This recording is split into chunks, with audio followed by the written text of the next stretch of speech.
এই অঙ্কটিতে বলা হয়েছে যে একটি টেবিল ৫,০০০ টাকার পরিবর্তে ৪,৬০০ টাকা অর্থাৎ ৪৬০০ টাকায় বিক্রি করলে লাভ 10% কমে যায়। অর্থাৎ ৫,০০০ টাকা থেকে যদি ৪,৬০০ টাকায়, তার মানে কমেছে কত?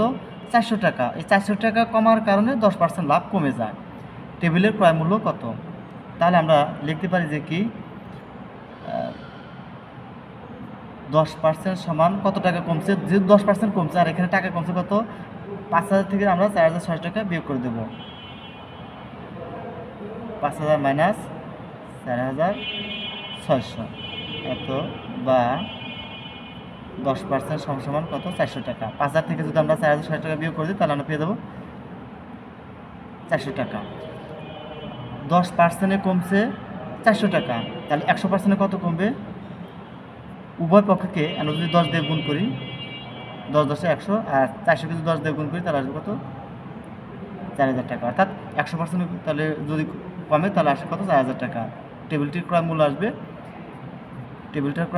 4,০০০ টাকা। তো এই ছিল মোটামুটি অঙ্কটা সমাধান কৌশল।